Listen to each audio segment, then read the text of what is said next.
Hello， 嗨，大家好。大家好。对的，我是方伟，我是新田。对啊，现在我们给大家做一个叫做 DC 的叫做250周年建军日的一个特别的一个直播哈。对，今天非常特别啊。对，今天是3个日子合一是吧？是哪3个？三个日子，一个是我们都知道的，现在说的陆军建军日哈，一个呢叫做国旗日。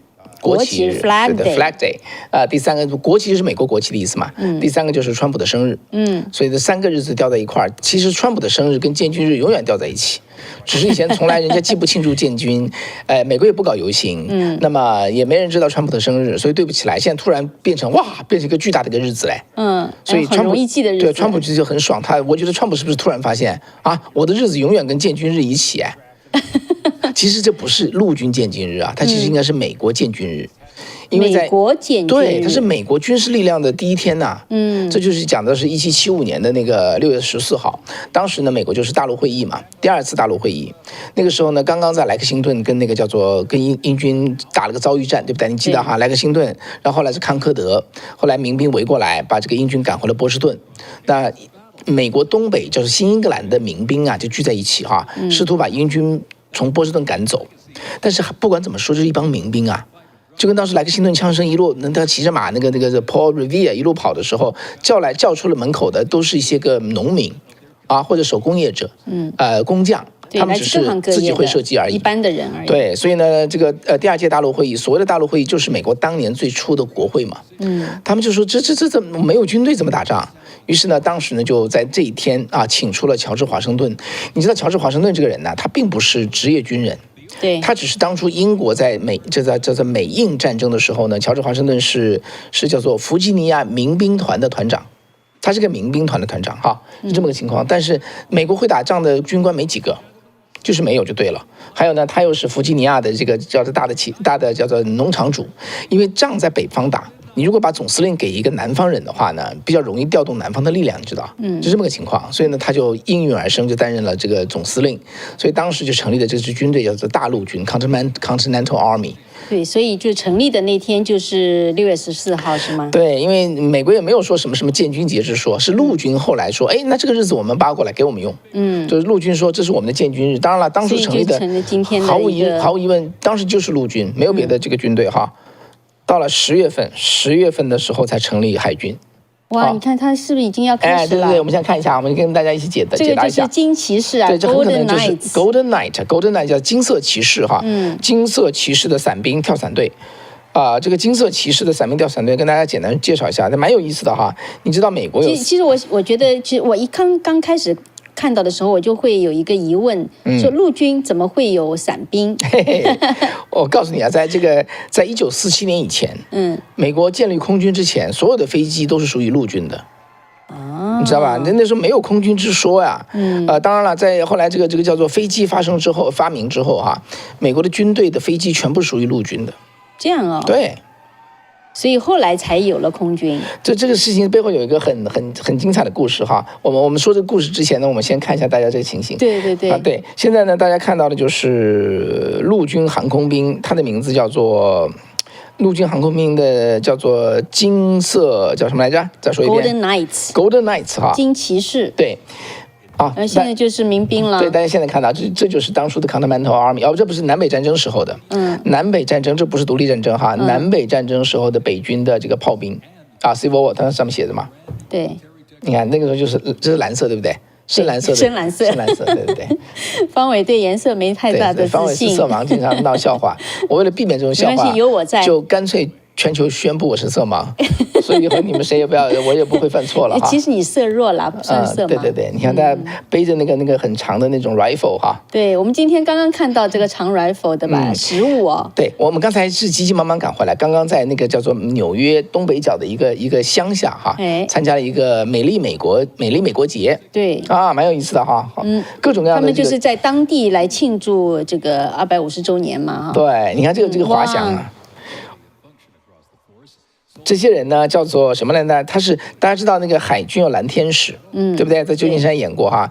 空军有雷鸟演出队，那么这个陆军就叫金色骑士伞兵队。你看他的那个伞是金色的嘛？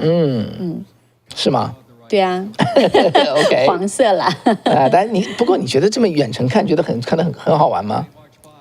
今天看这个样子，在 DC 应该是阴天，是不是？对，也是阴天。对，哎其实这个金色骑士，你看它这个就有点那个，它会被风飘到树上去了。哦，他们在训练的时候啊，我看到他们就是有一个目标嘛，地上有一个目标，他们要算好了就要着陆在那个目标。对，就像这大枪这准星一样哈。对对哦，可能刚才没到树上，只是说树遮住了，看上去像掉到树上。他们能不能跳到总统面前，然后给他敬个军礼啊？有没有可能哈？哦，他据说啊，我看到网上是说他们supposedly 哈安排的是说要降下去呢，要降到那个这个环形椭圆公园，然后要把一个国旗献给川普。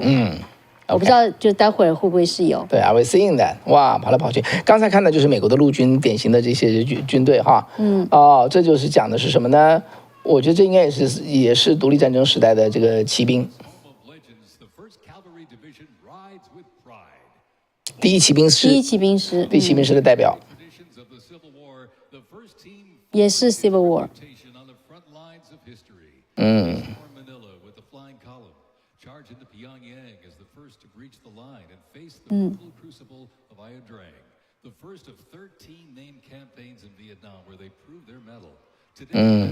也是越战的第一个美国的骑兵师。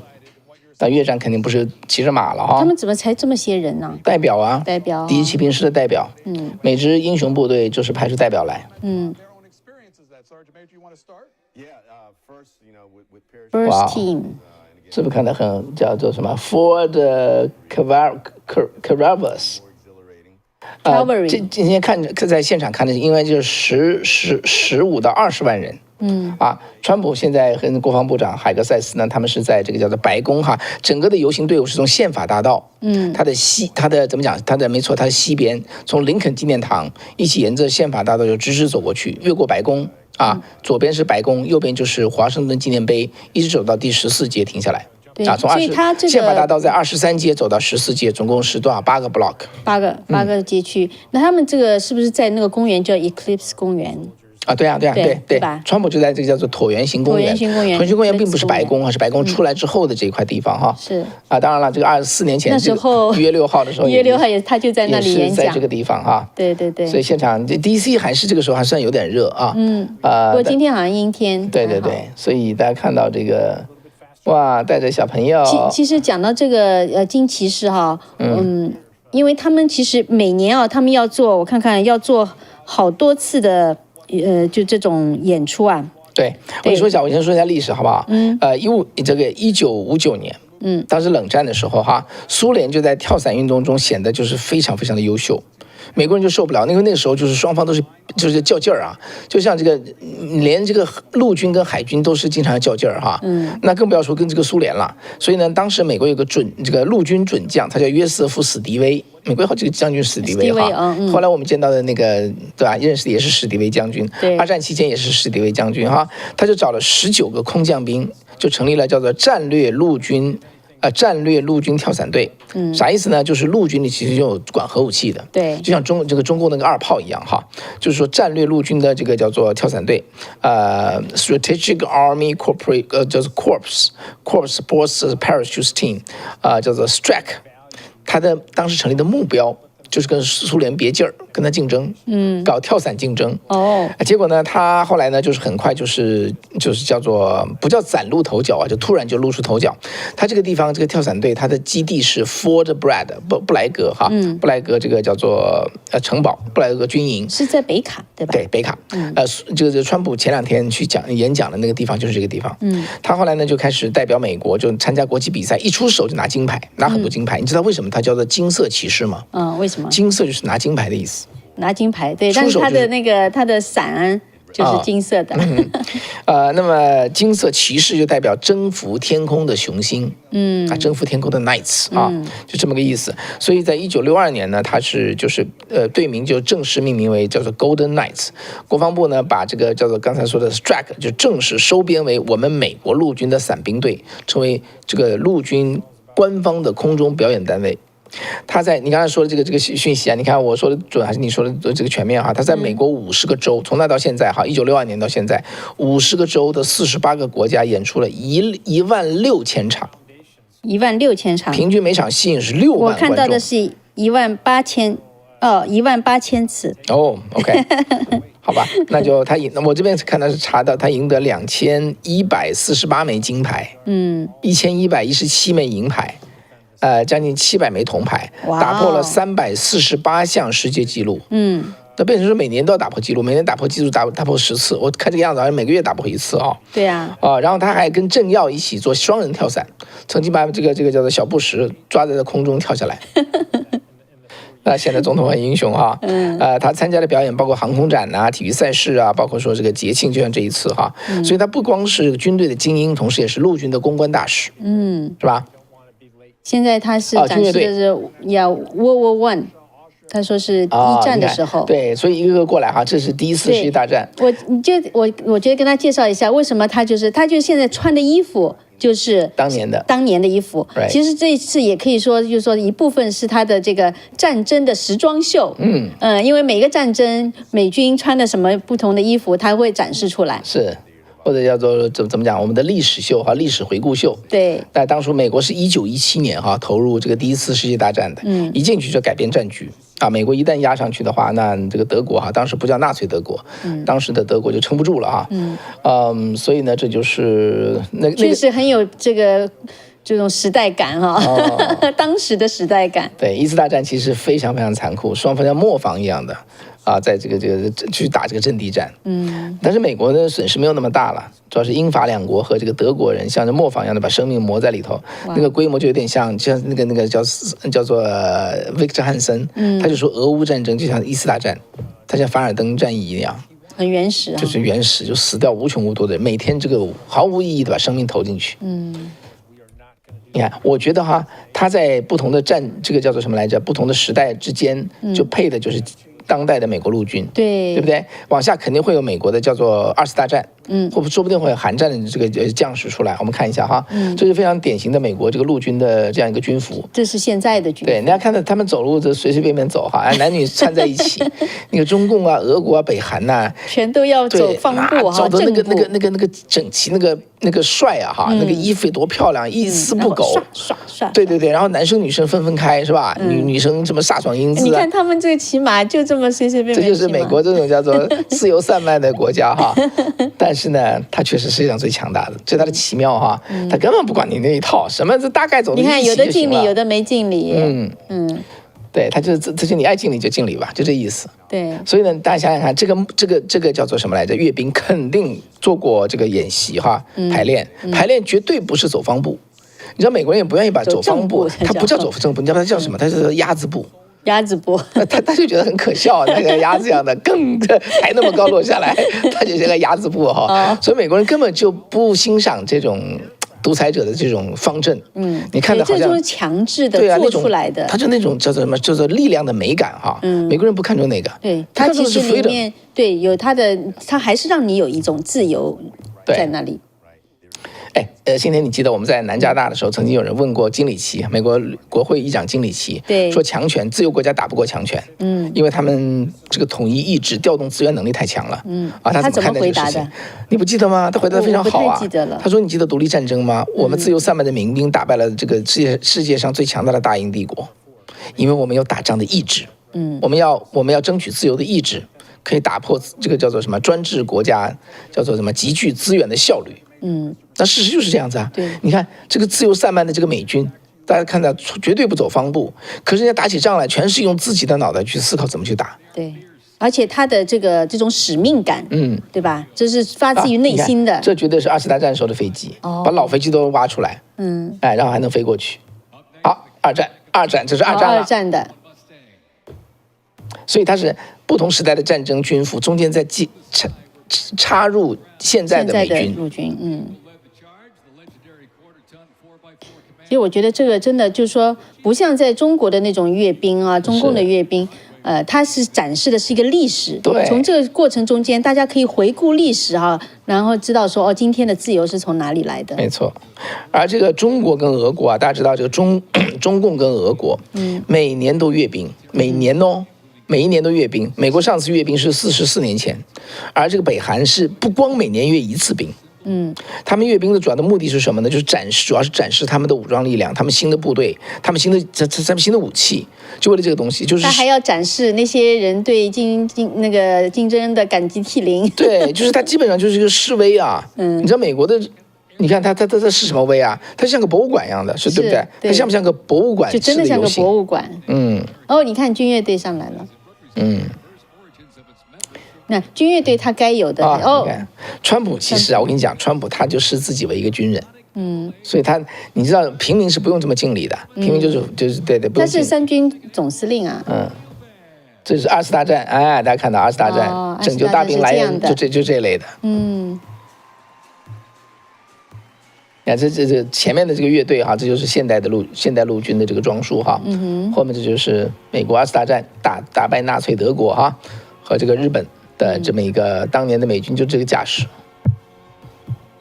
巴顿将军带的就是这样的部队。对。General Patton， 你知道巴顿死后6个月，6个月川普就出生。就是一直就这个叫做灵界在传，这个巴顿就是川普啊！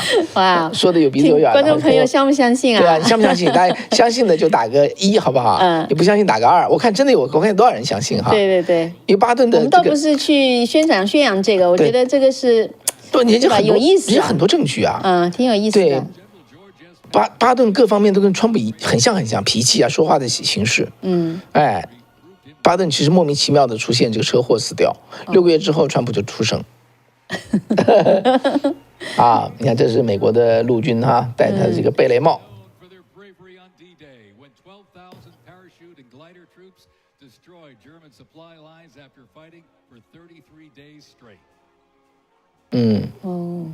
哇，他是。你知道美国怎么打败那个德军的空军？对，纳粹德国空军。今天你知道美国陆军有多少个军乐队吗？多少个？26个，军乐队无穷的多。26个军乐队。对。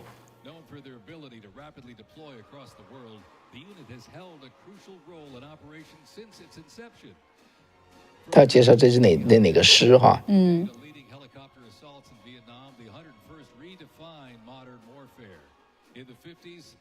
这是越战的军队。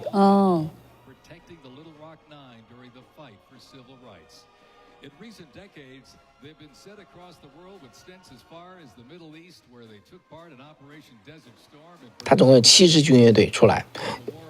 我们现在不知道总共哪支，我跟大家说一下哈，就是预计之中，美国有个陆军乐队，整个陆军有个乐队，有个陆军野战乐队，或者战地乐队，还有一个叫做陆军老兵军乐队，还有一个就是欧洲跟非洲这个乐队。坦克车来了你不是说那个DC？ 大家知道这个坦克啊，这个坦克就是那个谢尔曼坦克，2次大战的时候。这个坦克一支坦克33吨。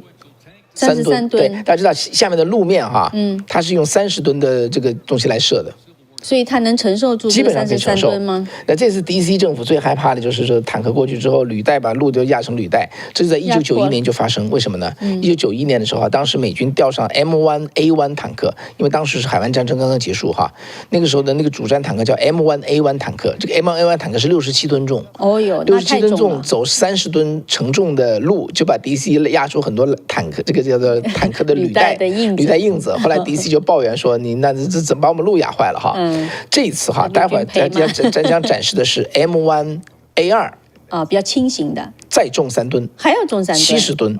哇！所以呢，这次在这游行之前呢，这个 M1A2 坦克在 DC， 大家看到 DC 街头跑来跑去的，他看他会不会把路压坏？压坏了，陆军赔吗？对，赔。陆军已经承诺了，我把你路压坏了，我赔。因为这个叫做首都的市长，他没有这个预算，因为川普突然决定要阅兵啊。你知道川普为什么要阅兵吗？为什么？他上次当总统之后哈，他们有人批评他说你是不是为自己的生日阅兵？我跟你讲，2017年川普去到法国当国宾去访问，马克龙呢法国人呢每年都阅兵，他就跟马克龙一起阅兵，阅这个法国军队。因为法国他就用这个来凝聚国家哈，这是二次大战之后戴高乐将军重新收复法国嘛，他就每年都要搞次阅兵，在自由国家中每年搞阅兵的好像只有法国，别的国家没有这么干的，因为他其实就是当年他战败的一个屈辱嘛，他用这个阅兵来这个凝聚国家。川普就看得很爽啊，这为什么我们不阅兵啊？他就问旁边人我们不阅兵，大家说我们就是不阅兵啊。川普说我们也要阅兵，这当时他就决定我们也要阅兵，所以2017年他生的这个念头。后来呢，为什么没有阅呢？因为人家跟他说要9500万块钱，我们没这个预算，没预算。然后呢，左派他的反对党偏偏骂他，他说就算了。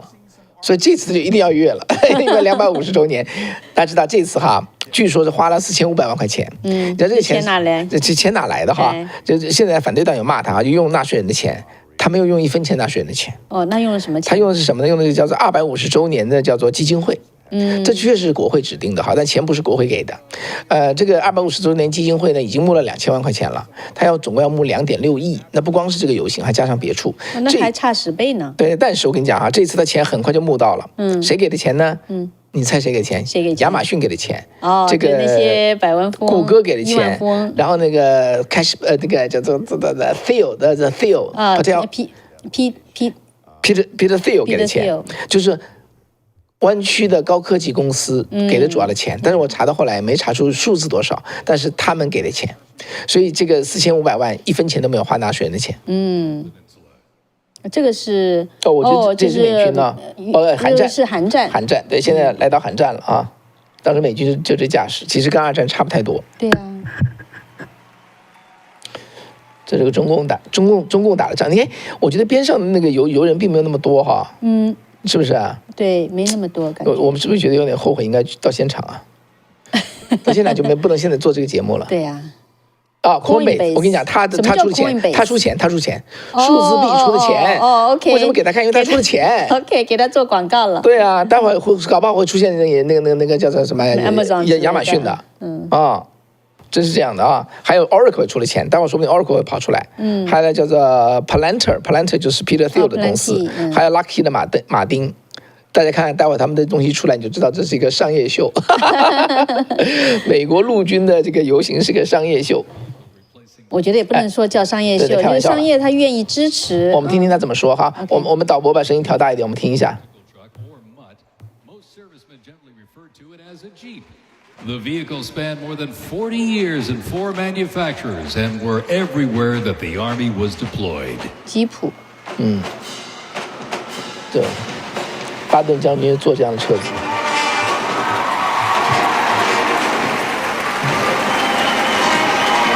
声音再轻一点，声音轻一点。Another rolled by earlier, and at 2.5 tons, this deuce and a half, the M35A2 classic military transport truck was a mainstay of the U.S. Army for decades, particularly during 2.5吨的运输车，运输军车。这有2.5吨哦。对，载重2.5吨。对，他的服务的他的服务的就是那个服务了军队几十年。这是军队的，不叫宝贝哈，军队常用的车子物件都拿出来给大家看。其实就是个纪念，它是个纪念仪，像个博物馆一样的哈。对，真的就像博物馆。现在走到讲到越战了。Helicopters became the new workhorses of battle, delivering troops, firepower, and supplies. 好，现在是直升机。大家知道哈，陆军呢，现在空军飞机后来全部给空军了。陆军后来又发展出自己的陆军航空兵，干嘛呢？主要是直升机。尤其在那个越战的时候，对吧？用的对攻击直升机啊，包括说是运输直升机啊，还有多功能直升机啊，像黑鹰直升机就是多功能直升机哈，像那个叫做阿帕奇，那就是攻击性直升机，就像空中坦克一样的，你平时打的很难把它打下来，飞行非常快，弹药非常足，这个叫做火力非常猛，这就是陆军的哈。哇，很酷！你看它这个，像大鸟一样啊。对啊。The OH-6 Caillou scouted the terrain with unmatched agility. 观众很高兴哈，很快乐。Brought serious firepower. Its slim design, as you can see here, helped it survive and thrive in hostile environments to protect soldiers below. And the icon of the era. 今天陆军就没有太说的固定机翼的飞机了，F-16、F-15全是空军的，就不是陆军了。陆军有的就是阿帕奇，黑鹰直升机，就类似这种飞机哈。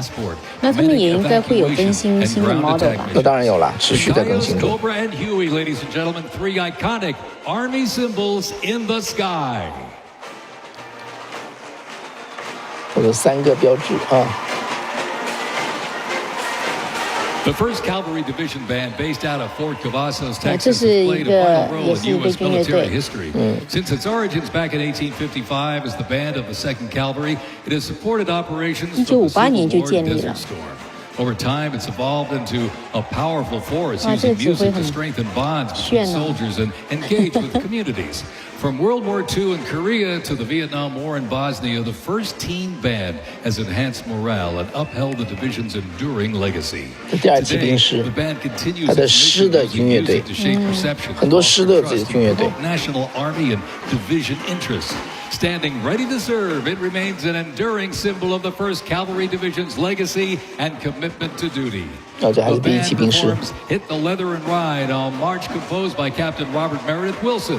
This piece reflects the cavalry's transition from horses to mechanized warfare. 前面就是 M1A1A2 坦克，这个坦克70吨重就停坦克在那里的。对，你知道它跟当时谢尔曼坦克比，它比谢尔曼坦克重到1倍多，1倍还多。哇哦，所以 DC 的事就很担心它的路嘛。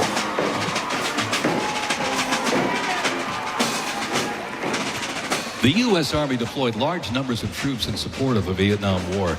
The first contingent of U.S. Army advisors 越战， arrived 先来到 in 越战。 Vietnam in the late 1950s, and that quickly grew to a small team of around 100 soldiers, which then expanded to more than 600. We are now in the Vietnam era. Lieutenant General, what did Vietnam do for the Army?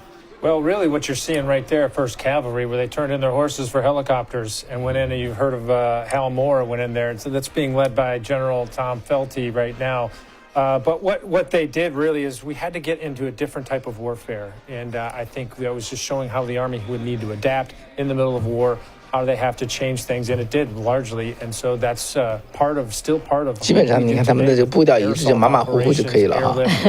也还是挺整齐的。 Largely done inside the 101st, but across the Army that we do air 你知道当时我在 training 无锡 with, 接受军训的时候 it's definitely 哇， something 每天就在踢鸭子步啊。对啊主要时间就干这个事儿，对，踢这个还有一他，点误差都不能有。我也有经历啊。你说跟这个比，那怎么算？人家才不干而且他这事儿呢。特别要在这个大太阳底下叫你踢正步。 You know, what we saw was, especially in the enlisted corps, we needed to ensure that our 不过其 professional 实 development model, 就刚才讲到那个金骑士啊，你讲的他们为什么能够得到那么多奖章啊？其实他们训练也是非常的严谨、很严苛的，他们要在这种极端的天气下面去做。 going through the non-commissioned officer corps. 对，你看这个近距离看到的坦克哈，这就是美国的现在的叫主战坦克，哦，是现在的哦。对，正在用的主战坦克。哎，这个衣服颜色不一，那个花样不一样的呢。越战就越战，越战，再往下会还到。但是刚才那个越战的海外也是啊，战争是绿色的。这个就是更有一点迷彩服了。 You know, not too long ago, we were over at the Army Museum outside of. 他显然是从几个主要的部队抽调一些方阵哈，过来代表他们。 Took some time out, shook their hands, actually gave them a couple of G1 coins because again, always want to ensure we thank anyone that has served our great nation. 今天我们刚刚在刚才那个叫做美丽美国节哈，我对们跟美国的一个将军有拍照，是对不对？也采将军叫访了他。做 treat our troops, which is really with high regard and 布劳铎，布劳铎将军， we've come a long way. 当初是美国非洲司令部的那个特种部队的指挥官， Remember, out of Vietnam, we did. 很棒啊！他应该是个，他是个他已经36年了。 So 对 there's a big change coming out of Vietnam.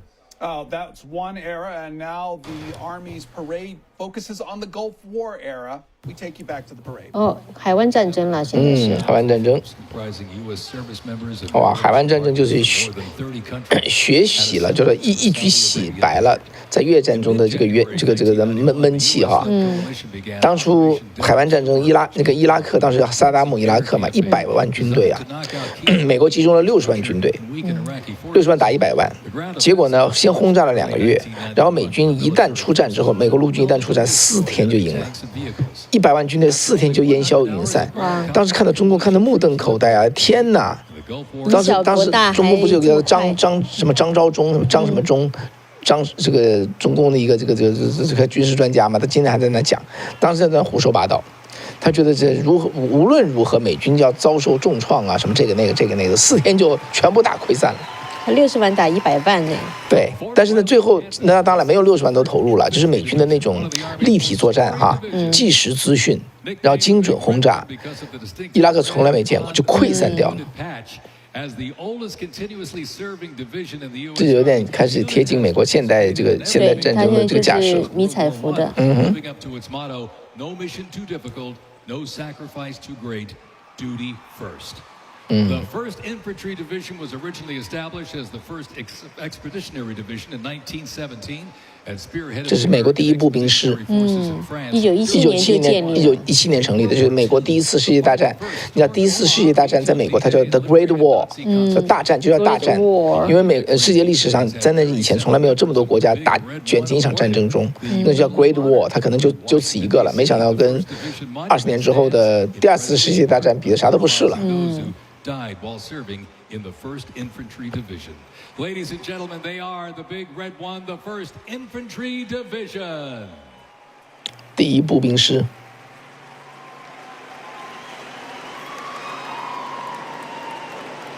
他大概每个师就派2个排过来，可能是这样子，2个 platoon。哇，这个是什么？这是装甲车，这是布莱德利装甲车。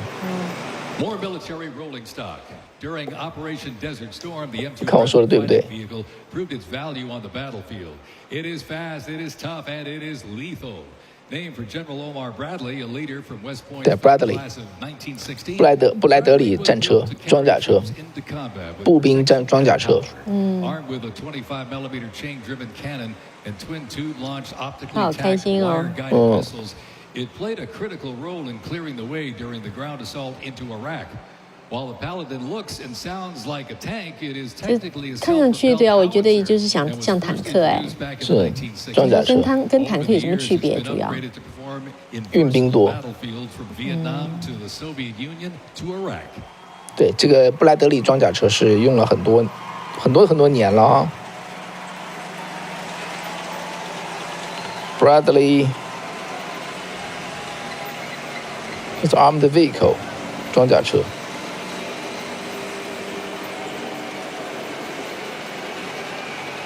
可能装甲车主要它还是里面有人要打仗，坦克车可能主要就是去开路这种的。这就是 A1， 就是这个叫做什么 M1、A2。这叫做艾布拉姆斯坦克，对，主战坦克。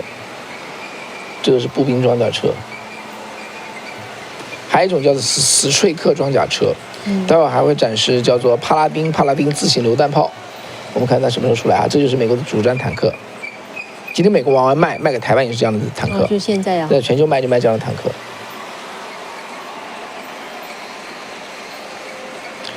这可以说是天下无敌，但是它不能够给那个，它现在不能给乌克兰，因为乌克兰那边的很多农地啊，那个坦克已经陷进去了。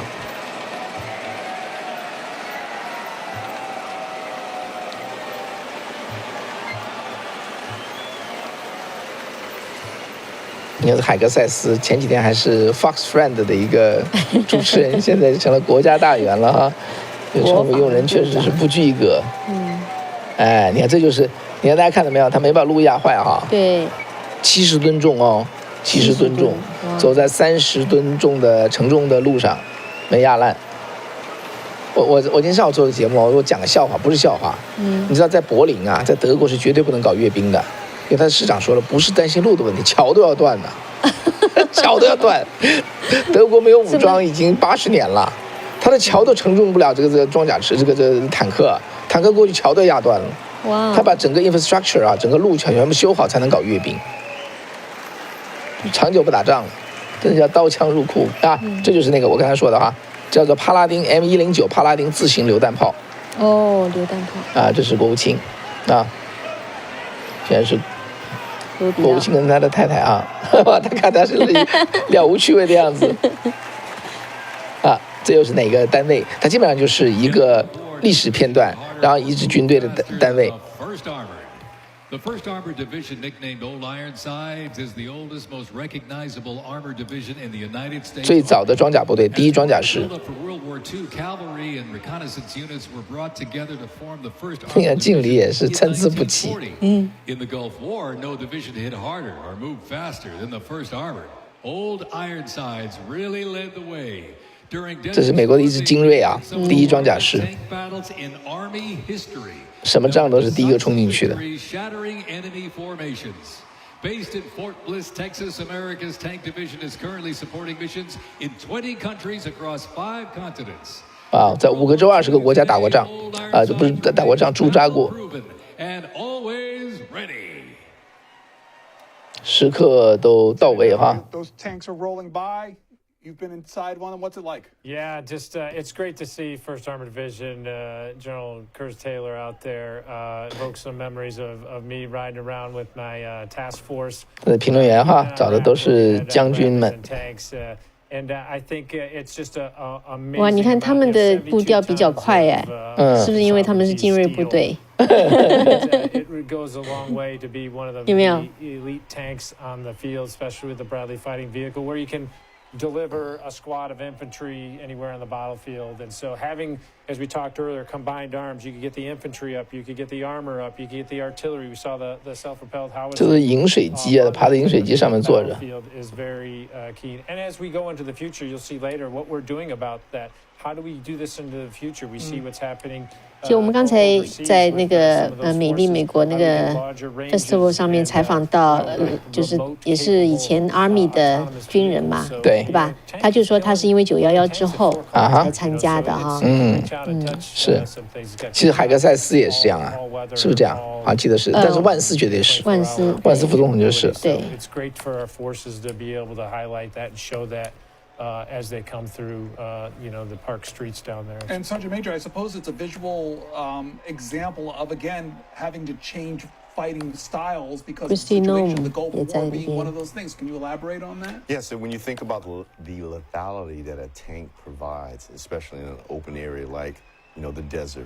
啊，你看他们就是参加阅兵的这些军人，他们就可以随意的来打招呼啊什么的。你在这中共的那个谁敢？谁的全都是统一的步调，统一的，就是不能随便去挥手啊、做动作啊之类的。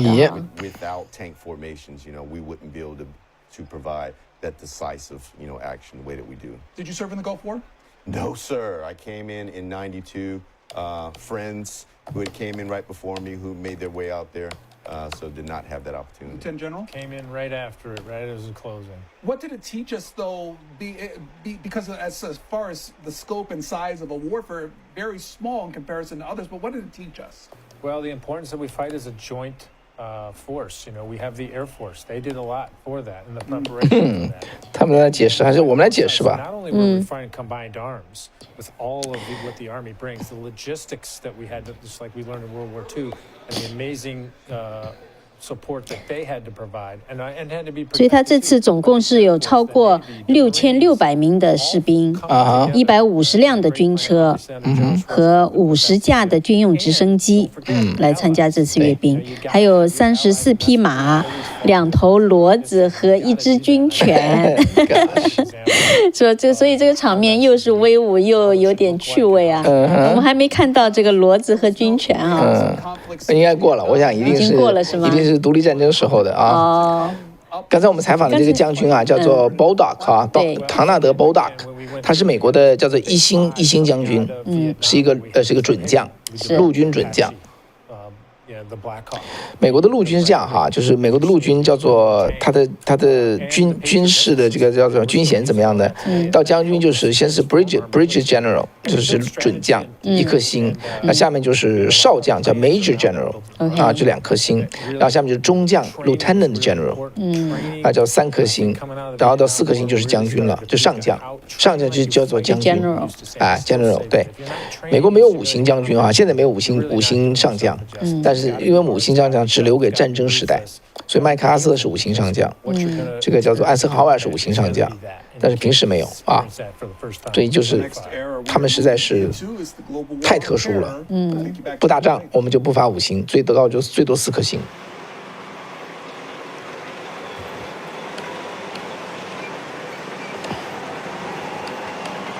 装甲车看起来还是比较灵便一些，比那个坦克车。对啊，我看看我们观众朋友有什么问题没有哈？我们在这陪着大家看嘛，对不对？对。大家有什么问题，我们可以一起来探讨一下。我看有多少人在看我们的节目哈。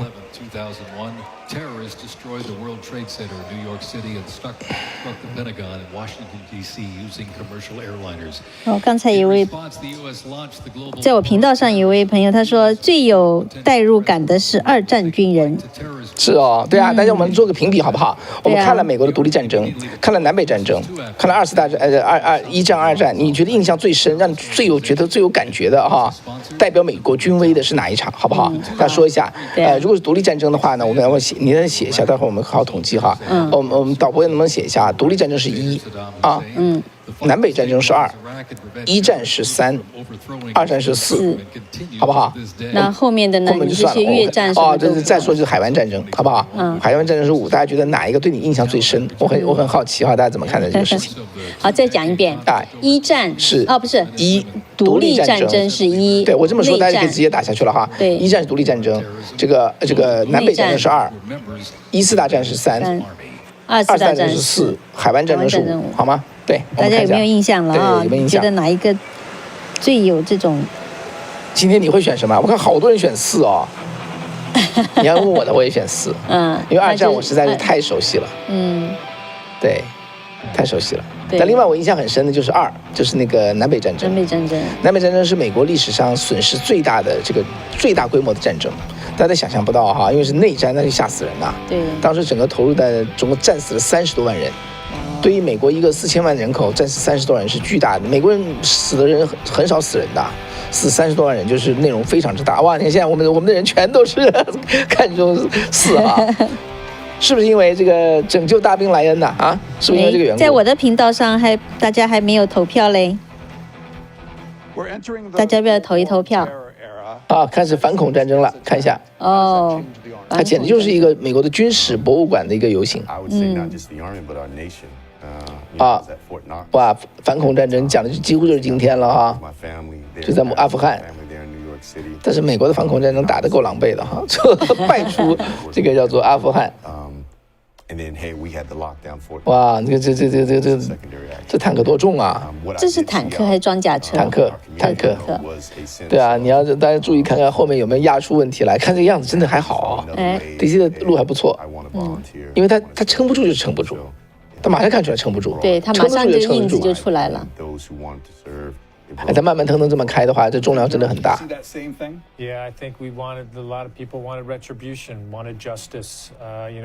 我觉得这还是叫做 Abraham 啊，这个坦克 M1A2 坦克。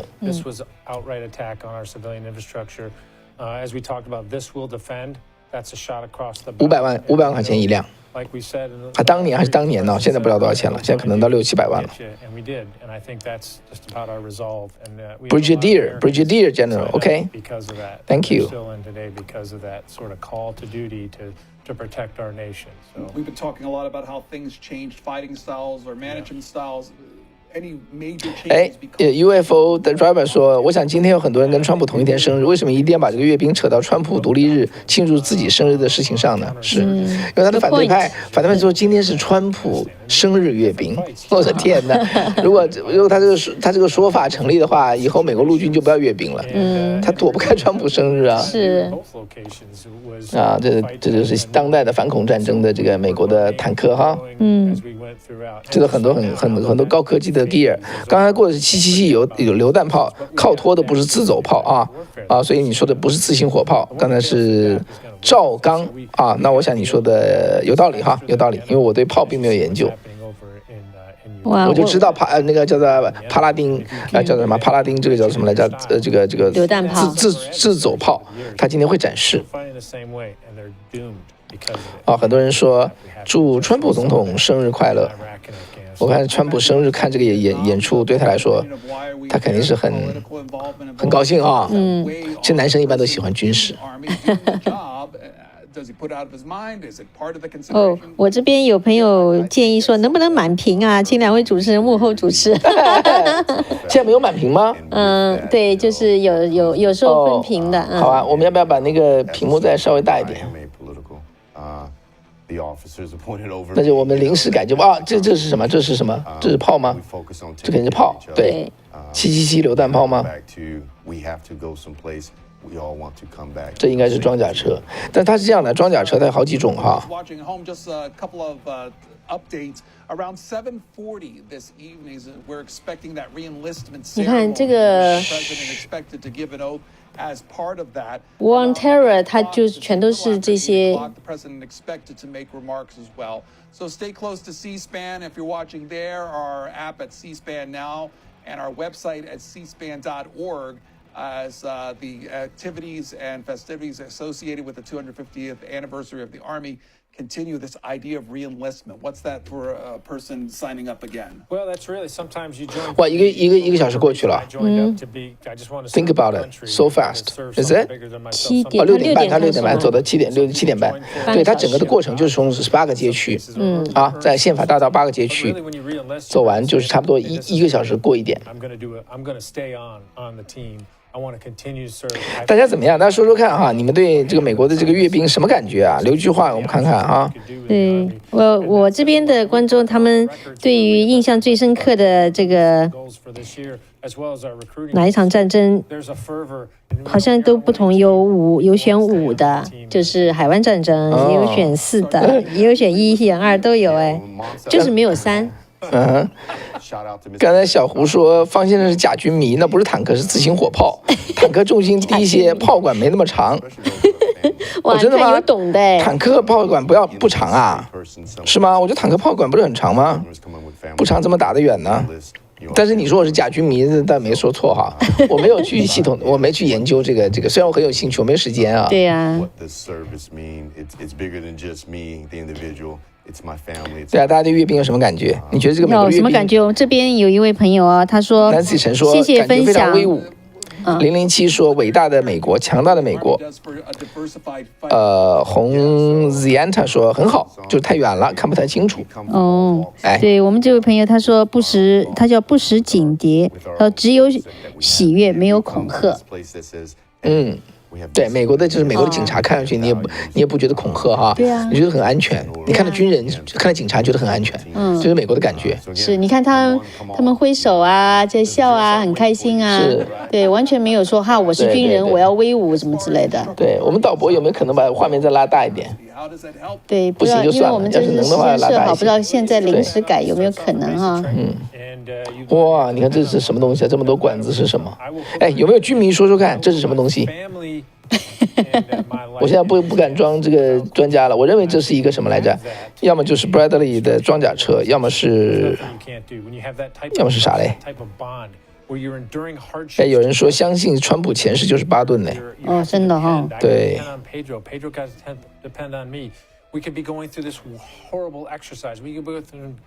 哎，我再跟大家说点闲话。刚才我们在那个美丽美国的叫做美丽美国节啊，这地方我们采访几个人，包括刚才那个将军叫做布鲁多克将军，军人世家，对不对？很多都是军人世家。他很有意思，他从他爷爷参加了1战嘛，对吧？爸爸参加2战，是不是？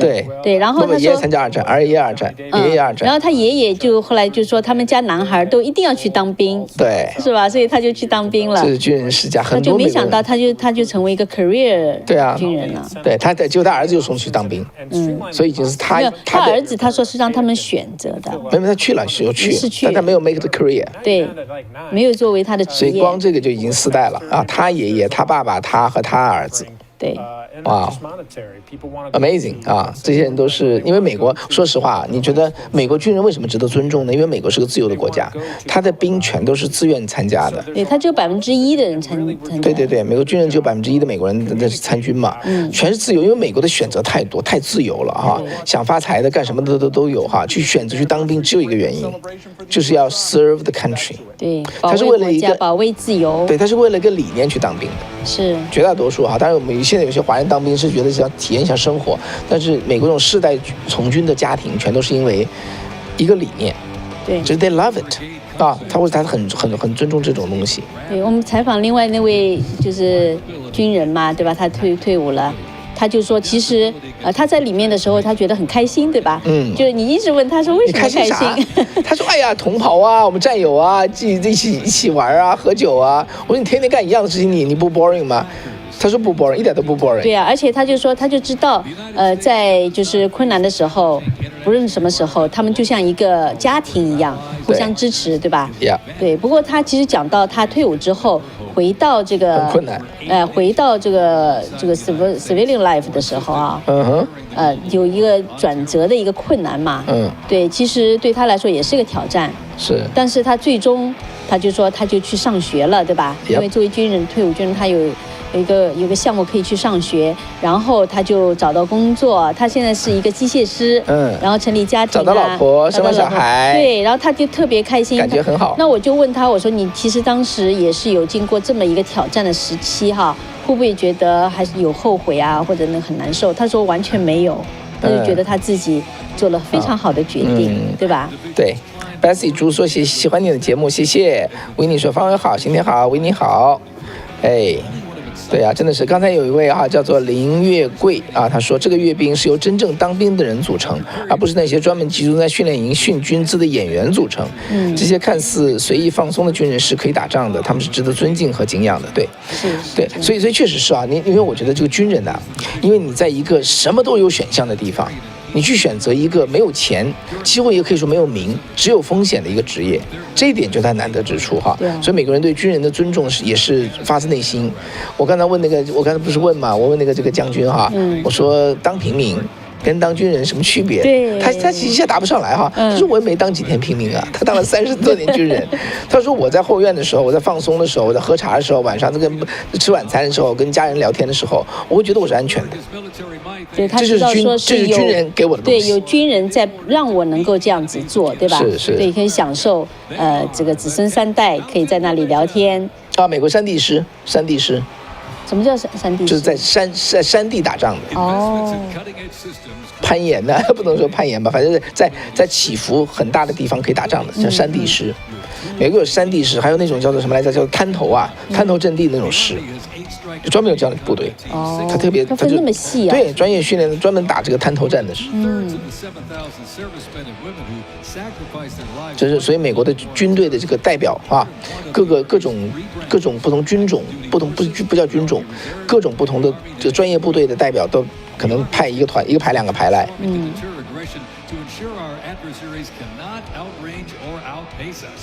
This transformation is not just about adapting, it's about maintaining dominance, ensuring that America's Army remains unmatched in its speed, flexibility, and ability to support the nation's strategic priorities.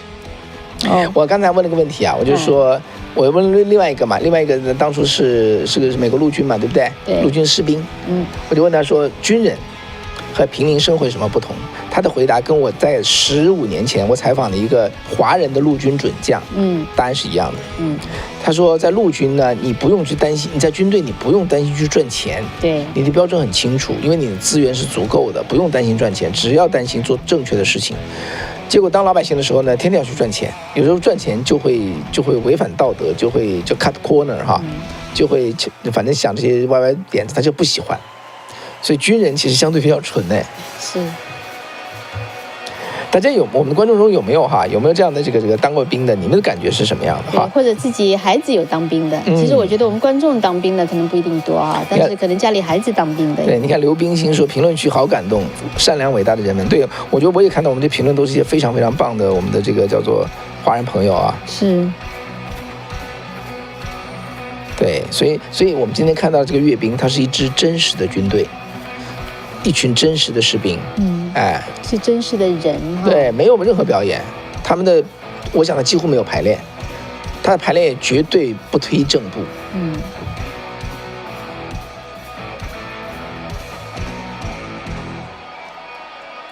但你像这么打个引号散漫的军队是世界上最强大的，踢正步打不赢他们。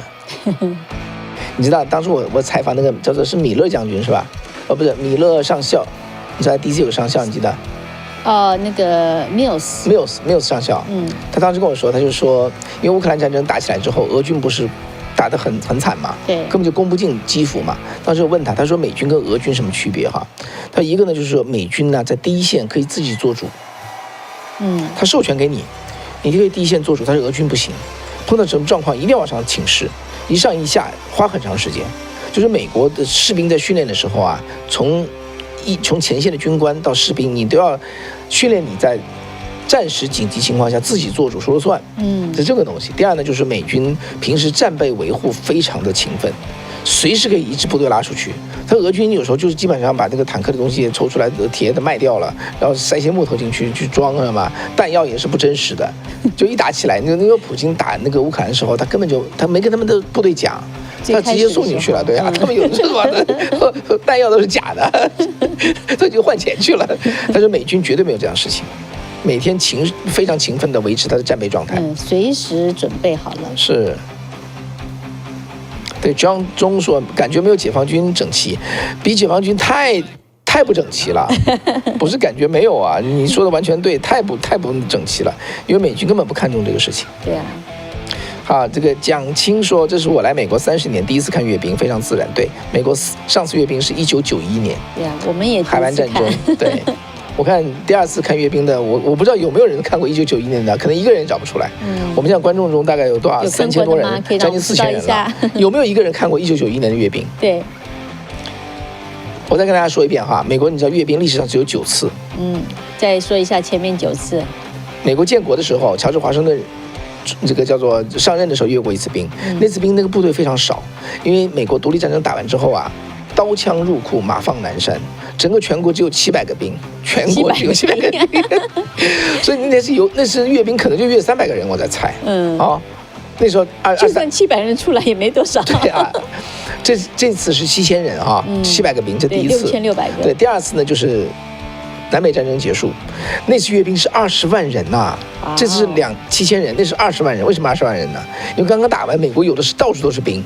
解散之前先到 DC 来走一圈，就20万人。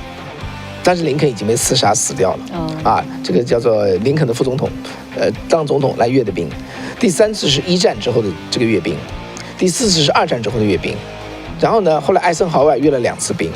然后呢，尼克松阅了1次兵，然后里根阅了1次兵。1981年为什么他们阅呢？就是要向苏联展示武力。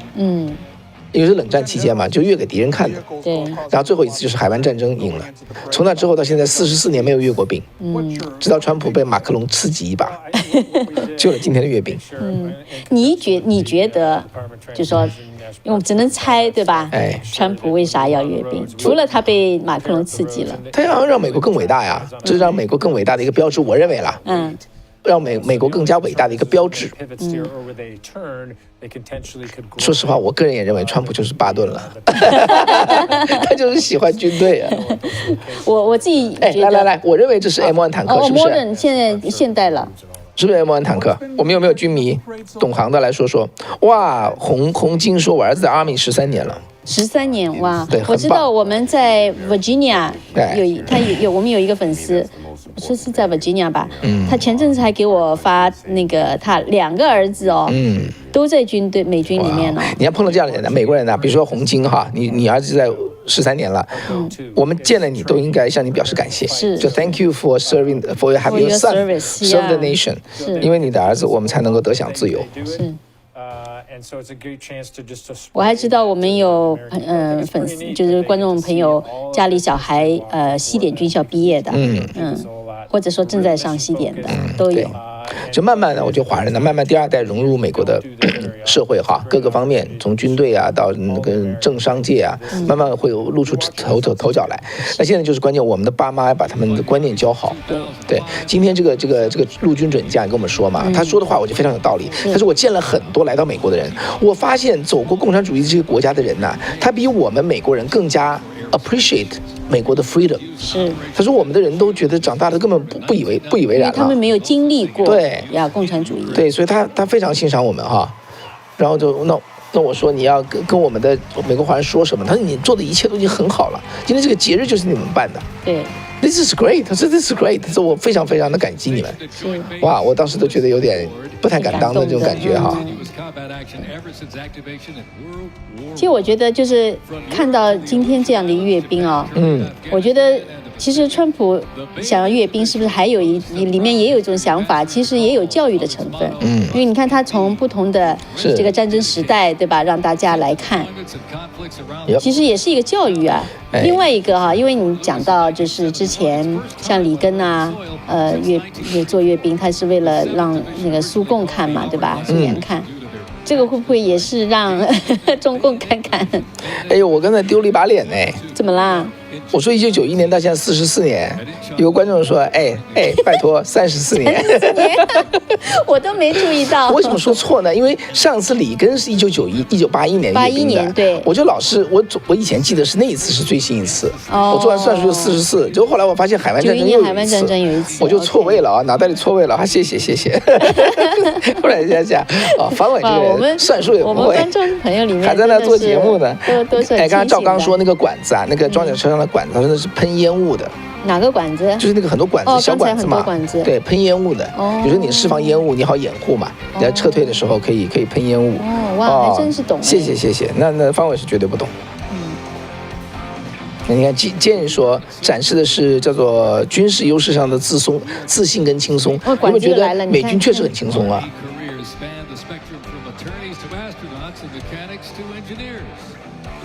像个华人哈。The finest men and women our great nation has to offer, with a myriad of talents that make us stronger. Aside from its people, the Army's next greatest asset is its technology and equipment. Coming up next, these vehicles offer a glimpse of what the Army employs for readiness and battle. The portable howitzers and the affordable Abrams tank were used extensively in the Gulf War, along with Bradley tanks and the infantry squad vehicle.The ISV provides enhanced tactical mobility. 这个是装甲车吧？装甲车，对。This allows commanders greater freedom of movement and action. The ISV provides the warfighter with. 我为 DC 的路感到庆幸。迄今为止，我没看到哪块路被压坏的。关心他的路。对啊，因为这么重的坦克，那真的你要撑不住就撑不住，没得躲的，对不对？对，这就是那个，这是我没有错了，说错吧？这就是那个 M1A2 坦克。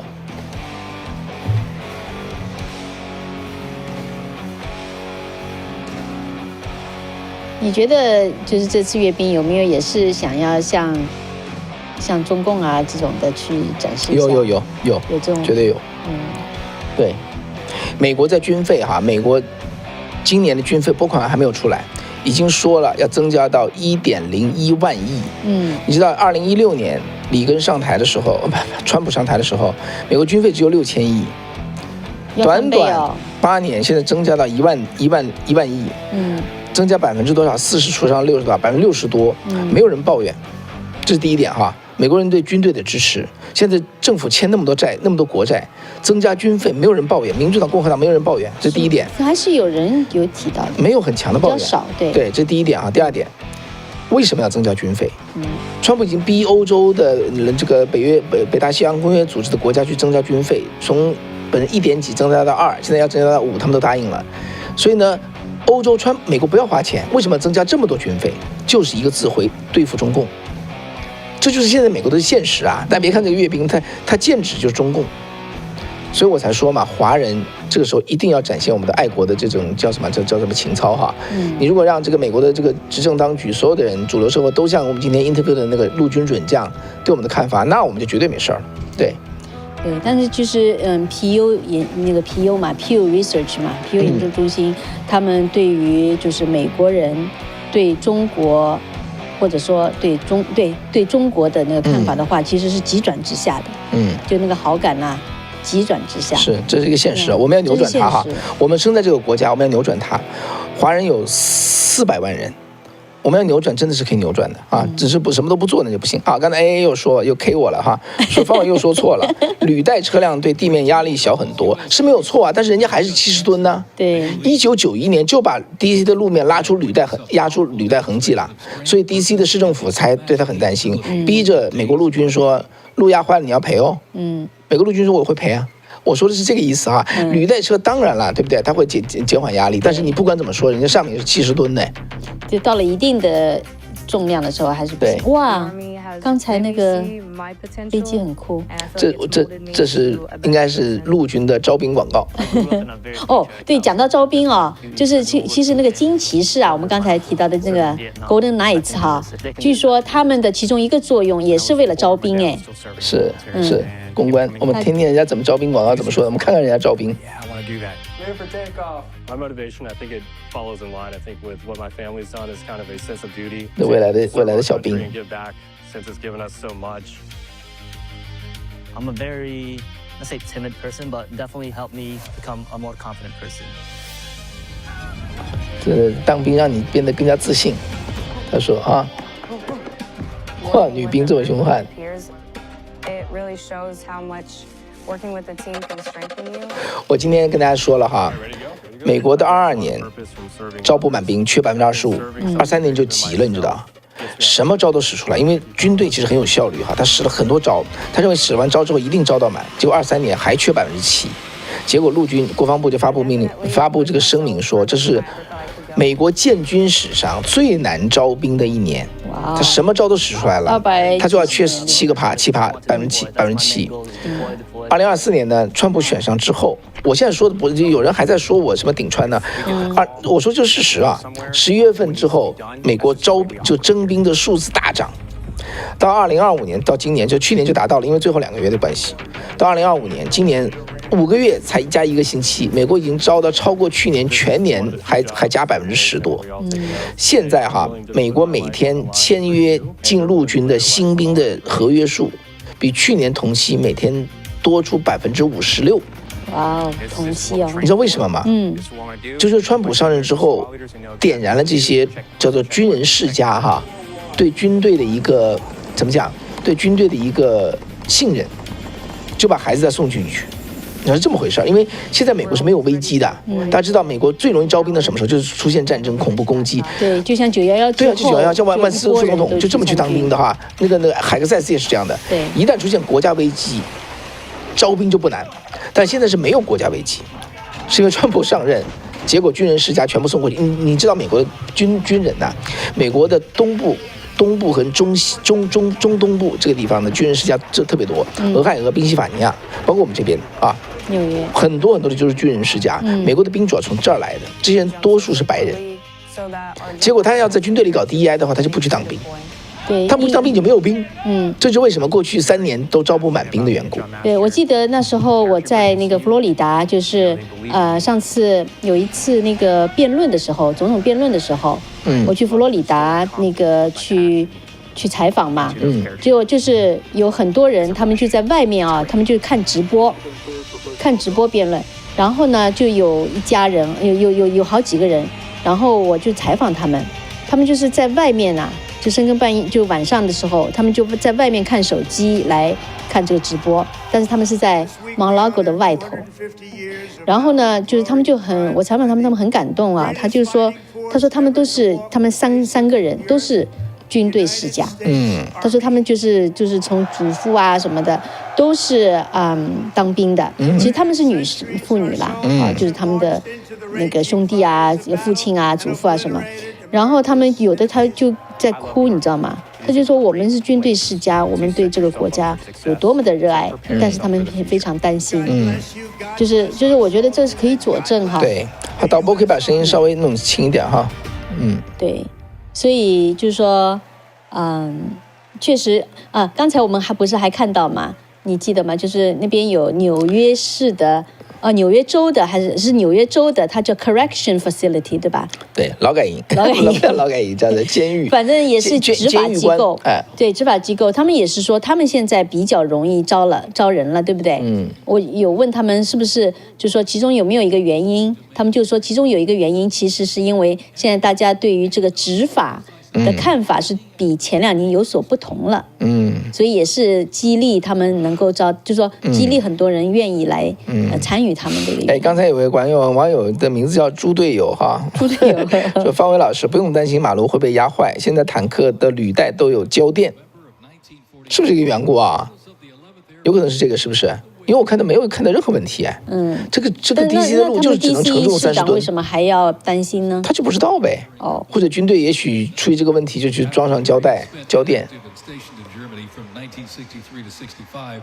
The division operated as the 11th Air Assault Division with the mission of testing and refining the Army's helicopter-centric air. 哦，你看我这里有一位朋友啊，他叫蒲子洲，他说大家好，我好开心，我想讲我女儿也是军人哦。哇哦 ，Salute to you！ 给我一个镜头吗？我们的导播给我个单独镜头。Salute to you！ 所有的叫军属的爸爸妈妈哈，对，军人的爸爸妈妈，我们都应该向您，我们用美国人的方法要向您表示一份尊重哈。对对对，谢谢你们女儿的 service。高涛说向农村赶大集，我也能理解你的说法哈。还有人说站着说话不腰疼，说这走路状态怎么像战俘营的放风？可是人家不小心，人家是世界上最强大的军队呀，谁都打不赢的军队就这样。对啊，我这边你怎么说？有位朋友叫 Jane， 他说美国今天陆军大阅兵，感觉轻松又强劲。布袋说又有强劲的实力。我们布袋说，我们小学开运动会都比这个整齐。You are right。因为我想静静，他说他们好像是一群闲来无事、吃饱了出来散步一样。对，狮子群。基本上是这么回事。所以你看为什么？你看我就一直追问那个今天我们 interview 的那个美国兵，对不对？我说陆军是不是你什么感受？他很好玩的，很快乐啊。我说为什么快乐？他说不出来，他就是很快乐。你觉得快不快乐？他们就是很快乐。对。还有，今天讲到一个东西，他是说，战友之间啊，互相是一种生命交付的，对，互相全罩着互相，对，完了之后就一辈子都是互相是朋友，有没有像那个兄弟连呐，那个 HBO 的那个片子啊，哇，一日同袍，终身为友哈，对，所以他就是从军队出来要转为平民的时候，他挑战的时候没习惯，他就是也是跟一些退伍军人呐，还有他的一些战友，对吧？是去沟通，他们帮助他一起走出那个困难时期，所以确实就是说，不光是在军队的时候，他们是互相帮助，就算出来了也是互相帮助，所以这也让他就是感觉很站着说话不腰疼，说最强大哪场战争能证明？哎呦，从越战以来哪场战争不能证明？其实越战跟韩战，美国没有打赢啊。我最近出了本书哈，叫做《裸体共产党》，很快会给大家看这个书。对整个的美国跟共产主义战斗的历史做了很多深入的研究，拿出来的东西都是真金白银的哈，实货。韩战美国没有打赢的原因，最后打成平手，最后3-8线嘛，对不对？是美国政府里头的政治人物被共产主义者渗透的政治人物有意让他们不打赢，不然麦克阿瑟怎么可能打不赢？越战也是一样的，就是渗透到美国。为什么他不让他打赢？这因为他。因为这些间谍经爬到高位，就跟当初这个毛泽东啊、什么刘斐啊之类的爬到胡宗南身边一样，他们就在左右影响美国的执政当局，包括当初的美国的国务卿哈，这个叫艾克什么艾什么忘了艾什么奇，艾瑞奇，这就是内有内鬼。越战美国为什么输掉？就是因为你看越战国内的很多的反战，对不对？包括后来那个叫做什么来着，July 4th 啊 ，Tom Hanks 的那个 Tom Cruise 演的那个电影，把越战全部描绘成一场失败的颓废的战争，这就是美国共产党搞出来的名堂。不然美国是轻易可以打赢越共，轻易可以打败这个中共，在这个韩战之中，就是内部有鬼才弄成这个样子。当然了，你说在之后哈，海湾战争，美国确实美国陆军4天打败100多万的伊拉克军队，那是两伊战争从1980年跟伊朗打仗打了10年的战争，精锐之师啊。伊朗是根本抵不住伊拉克的，就这么精锐的部队，所以当初中共才这个叫做什么张召忠是吧？他觉得非常看好，可以跟美军有得一拼。中共都要去看，4天把人家全部碾压打散掉。你说美军不强大吗？对，然后从那到现在，每一次打仗，包括在中东哈，包括针对这个俄国战争，美国出兵打的都是，其实以色列的战争前几天打的那个战争，那就是美军的技术，美军还没有出手，这是美军的徒弟出去打。把伊朗打得落花流水。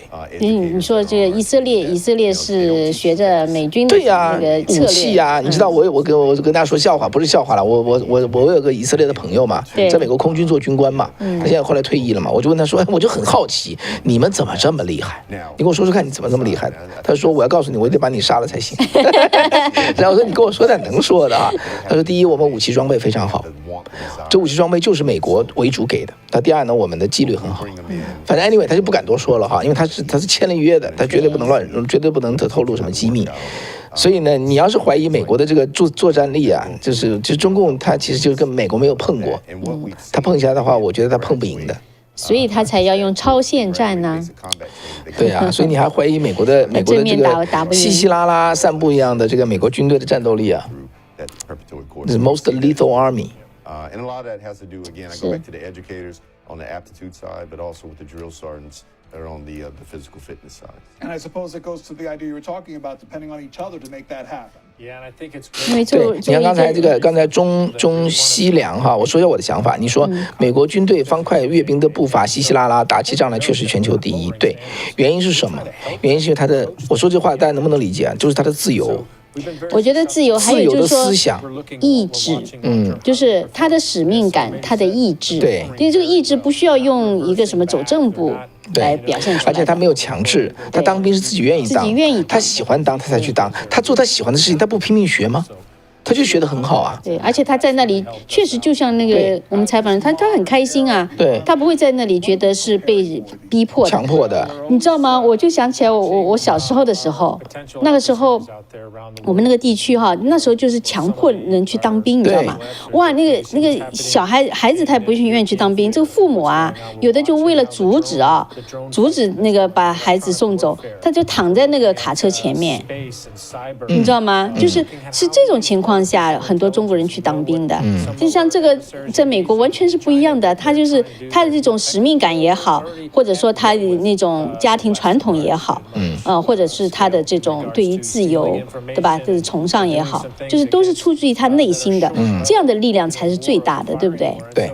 We have to be ready for things like that. And again, if we don't have a force, and soldiers don't decide to go to war. 我想静静他说，一群默默耕耘、不鸣则已、一鸣惊人的小伙子，很棒。是，然后呢，他们的设备确实非常好。美国的军工产业为什么那么强呢？其实也是一样，也是一个自由。它没有限制，没有党支书，没有书记哈，没有怕政治错误，所以呢，尽量的去发挥。所以美国很多东西的来源就是自由，当然自由也体现在走路稀稀拉拉上面哈。但是呢，就说一个人呐，你看他那么给他空间去思想，要打仗的跟他说，碰到紧急情况你自己说了算，培养你的自觉能力，每一个兵就成为一个非常活跃的一个例子。那打起来呢，那怎么比？所以呢，还有就是还给他及时的情报，对不对？给他分析的方法，再给他工具，都给他，这个人就武装起来。所以我觉得就这么回事哈，原因在这个地方。这个 Lucy 谈说你们说就说，不要说中国坏话，中国底层的人民还是很苦的，希望中国越好，海外华人才越好。我完全同意你的每一句话，除了说中国不好这个事情，对我们没有在说中国不好。我每次大家注意我说话，我每次都说中共，我说到中国都没有负面的，或者是中性的，我从来不说中国不好，因为我非常非常的热爱中国，但是我觉得中国这个国家是叫做沦陷给共产党这个外来势力啊，俄国不要的，德国也不要的，跑到中国来的一个外来势力，就像满清亡了这个中国一样，但是满清亡了这个中国哈，中国还能把中华文化能把它同化过来，但中华文化同化不了共产党，是共产党在阉割跟破坏中华文化，我认为是这个关系哈。对，我觉得能够理解这位朋友他的感受，对，能理解。对，因为尤其是在中国，如果说看了其他的中文媒体的话，就是还在继续的是被。就像在中国一样，受到那些中共政治就是政府的这种宣传的话，有些人呢已经把这个界限模糊了，对吧？他对中国和中共的区别啊，和中国人民之间的区别呢，其实真的要分清。分清的话，你就不会再觉得说讲中共不好，就觉得是在讲中国不好，对吧？你对于中国底层的人的这种关心也好、关切也好，我们也是一样的，对吧？对对，我们并不是说啊，就是讲到中国不好，其实我们是讲中共不好，在那里幸灾乐祸，并不是这样子的。哎，有个观众问个问题，我可以回答一下，很好玩。他说为什么都是共和党？共和党的这个总统在阅兵？哦，是吗？哦，艾森豪威尔是共和党，艾森豪威尔是，尼克松是，里根是，你说的就没有错。是啊，你知道原因是什么啊？这个同样的问题我问过 DC 的一个当初给里根做叫什么来着？ OMB 叫做什么？就叫做 management， 是给里根，就是那个预算办公室吗？不是 OMB， 我忘了叫什么了。Anyway， 给里根做一个官员的这个人叫做 Horowitz， 你知道 Horowitz 我们见过吗？你跟我一起见过吗 ？Horowitz， 我问过他同样的问题，他说你知道民主党跟共和党什么区别啊？当时不是讲今天的民主党，我问他是10几年前的事情，他说共和党人呢有点像男人，民主党有点像女人。民主党比较 soft， 这比喻好好玩哦。对，他就这么说啊。OK， 他说共和党比较像男人，比较阳刚。当然他没有说阳刚这个词了，他是洋人嘛。民主党比较像男人，共和党比较像女人啊。民主党比较像女人，共和党比较像男人。你用这个看哈，你会看出来他说的有道理，这是怎么回事？所以阅兵多是共和党，可能跟这个有关系。哦，这个蛮好玩的，是不是？有没有意思啊？像那么回事，真像那么回事哈。当然，1次大战结束之后呢，那1次大战谁结束的？1次大战是威尔逊是民主党，他有阅兵哦，所以不绝对。OK， 对呀，他不绝对。2次大战之后是杜鲁门阅兵哦，那也不绝对，所以还不是不绝对。对。但是大战结束之后阅兵，那就不分哪个总统了。对，但确实其实可能还是要看，就是说当时的这个时代是什么样的，对吧？那这肯定美国现代陆军了。我到现在也没有看到自走炮哈，现在全都是拖的炮。哇，他们有戴面具吗？这有点像特种部队，你看脸都涂黑的，这是 special operation。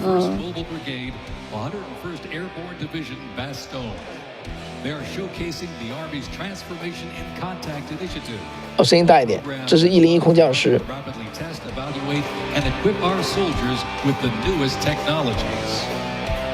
就展示最新技术了。无人机。101空降师的无人机旅。哇，你看他们这个前面的这个是什么望远镜还是什么？肯定也是高科技的。对。The vehicles are the infantry squad vehicle, a new mobility asset that can rapidly move through most terrain types. The trailer is the S-MET, and it's capable of carrying heavy loads under its own power through restrictive terrain.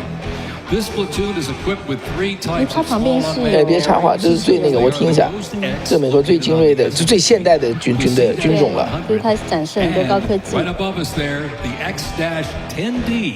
Which are flying above the formation right now. 无人机部队。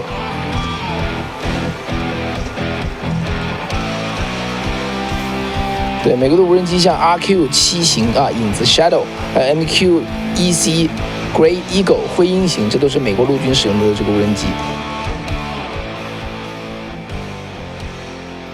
将来这搞不好这就是重要的，其他都不重要了。你知道我讲的美国空军的这个创始人，我们声音稍微轻一点，我跟大家讲一下美国空军的这个诞生哈。在1947年美国空军才成立，在那以前所有的飞机都属于美国陆军。你看他手里还拿一个，还摸下巴。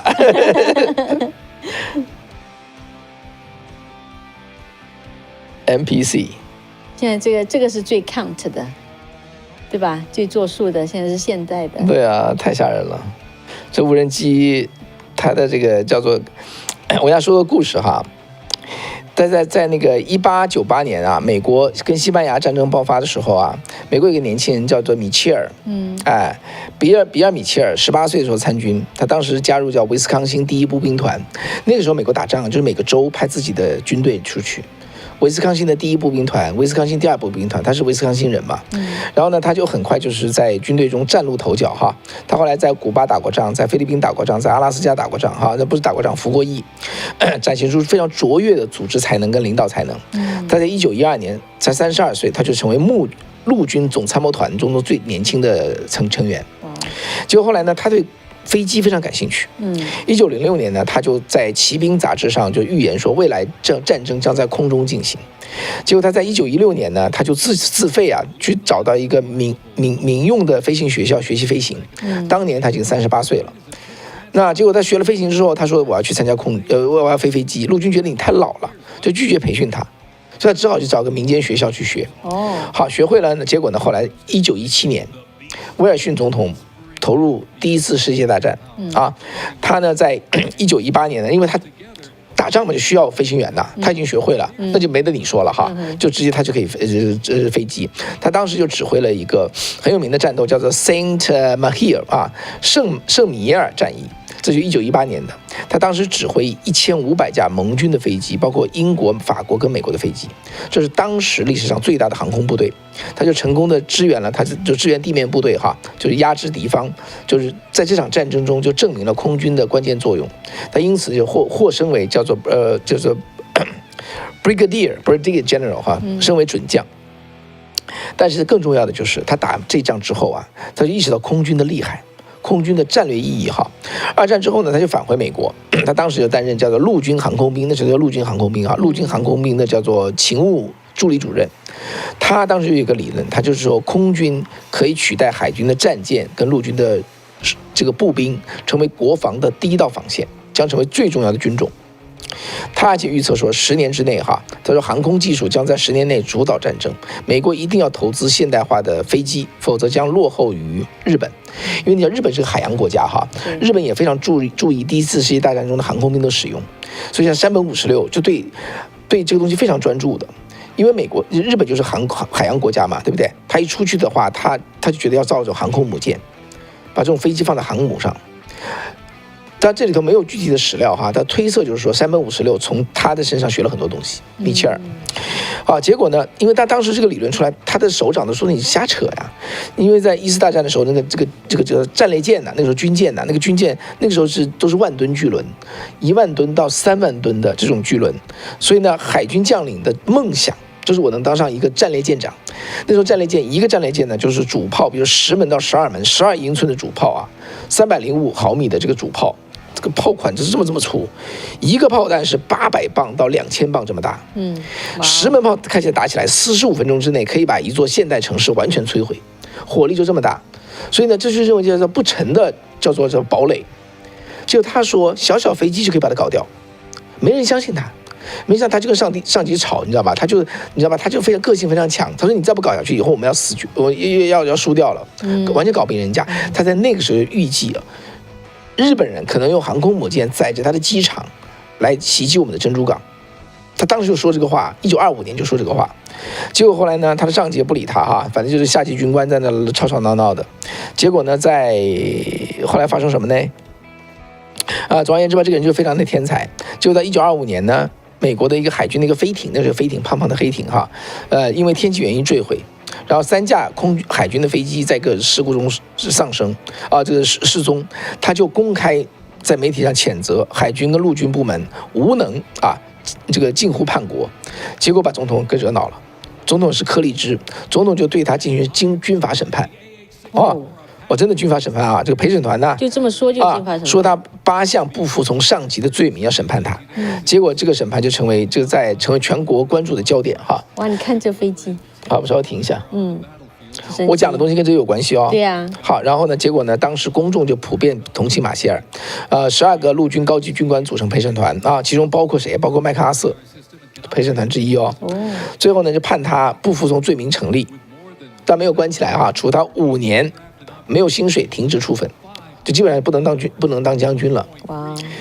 结果呢，他的第2年他就辞去军职，回去归隐家里，在弗吉尼亚写书演讲继续写文章推广他的空军理念。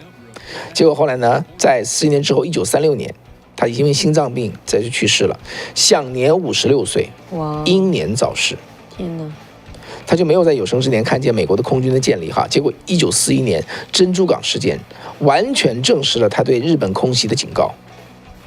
结果呢，当然美国后来经过2次大战，美国大量的拼命的造航空母舰，拼命的造飞机，证明了这对德国的制空权是决定战胜纳粹德国的非常重要的东西。航空母舰决定了太平洋战争的结果哈。结果在1946年，美国二战结束之后，国会追授米切尔特别精致勋章啊，国会特别精致勋章天的，我们听一下啊 ，Army 的机器人，机器狗，这不是机器人，机器狗。他现在讲到这个未来的美军啦，将来就拿着。将来的 The Army Research Laboratory robot dogs reflect the latest in Army innovation. Look at this.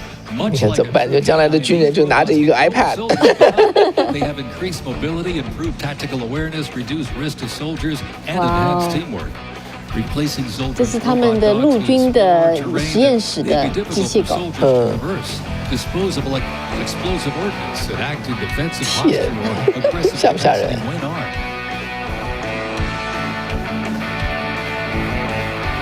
你看这个是阿帕奇直升攻击直升机。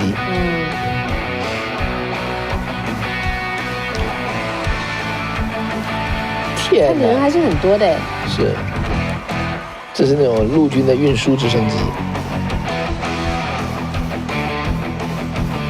所以这都是属于陆军的，这都不属于空军哈。所以它陆军它也有空中的。对，空中力量。海军也有，海军有航空兵嘛，对吧？ That can adapt seamlessly for various missions from recon to bomb recognition. These dogs reduce risk and support soldiers completely in high-stakes missions. They have a standard launch speed of 2 miles. 说这个机器狗是用来支持陆军的。所以太好玩了。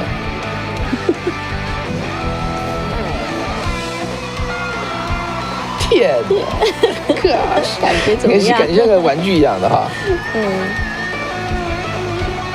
它上面还有一个炮，是不是？啊？它上面有一个炮，可能吧，还得自卫啊。老马机器人快出来了，没有，老马机器人应该出不来，但以后可能会出来。这是运输机吗？对。这是 flying machines. 来 four-legged machines. It's all part of the future aspect of the Army. What's important to know about the future of fighting, especially warfare within the Army? 来，我继续讲完的故事，好不好？他讲到未来的那个战争是会怎么样？好，我们听听看。 We have to get some of it right, and so if we're not testing new innovative ideas, new techniques, tactics, procedures, new technology, as you just saw out there, some autonomous vehicles and things like that. If we're not doing that, we're going to fall to the wayside. So we always have to be transforming. We always have to be looking at new and innovative ways. Sometimes these ideas come from privates. Sometimes they come from the civilian sector. But the whole Army has got to be all together on trying to find a better way to do some of the things that we do. And Sergeant Major, I suppose for those who are listening, if they're technologically minded, computer science minded, they want to go into those fields, there's an opportunity there too. Yeah, Mr. Pedro. 你知道美国现在成立了一个，我今天的消息哈，美国的军队成立了一支。哦，待会找出来，这个科技营，现在硅谷的几个大佬哈，现在都成了这个叫做美国军队的中校，给他受训哦，中校校官哦，所以你是美国军队的一部分。他们就在讲嘛，就是说美军一定要跟上这个科技，对吧？对，我待会把这个消息说给大家听哈。有的技术是来自于他们自己的，但有的是来自于民间。是。好，跟大家说哈，美国呢刚刚成立陆军新创军队第201分遣队 Detachment 201，然后呢，谁去在里头担任军官呢？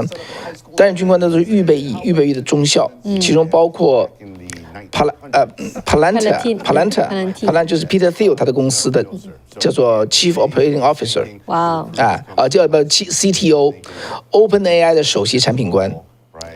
Meta 就是脸书的这个叫做 CTO， 都宣誓加入美国陆军201分遣队，出任预备役的中校主管、中校军官。Can you believe this？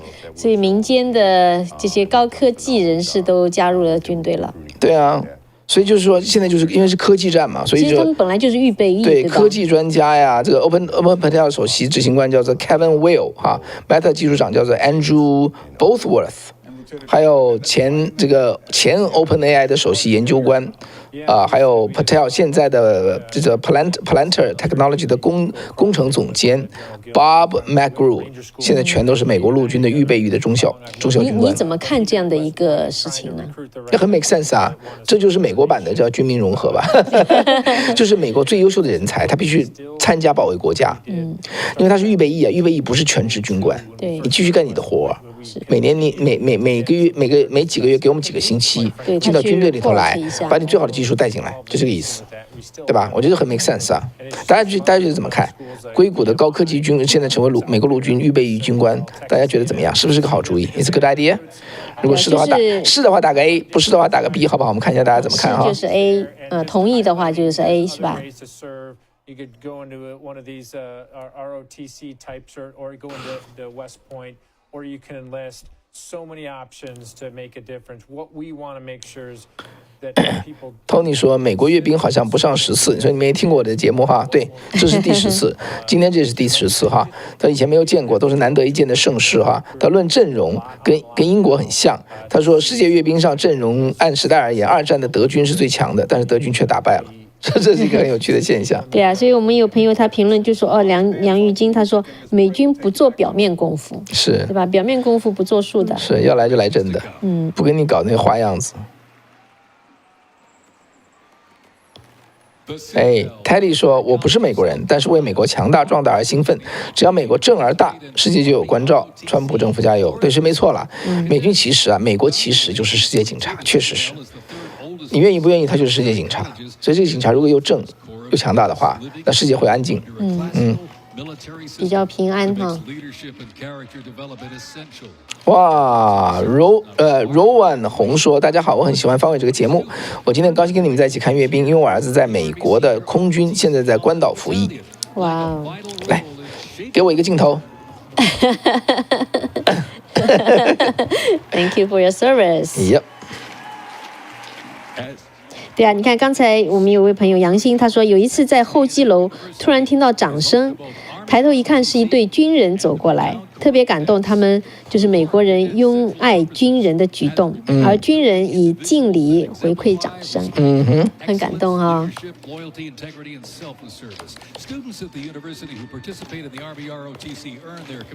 Breezy 说谢谢方伟和新田老师的精彩节目，谢谢你们喜欢。好，这样导播我有贴个 T 句话里头，大家看一下哈，在那个群组中看一下。这是什么 ？What is this？ 前面白色的是海军，也不是海军，不可能，海军怎么可能来这儿？对啊，我们看一下，这女兵比较多，看到没有？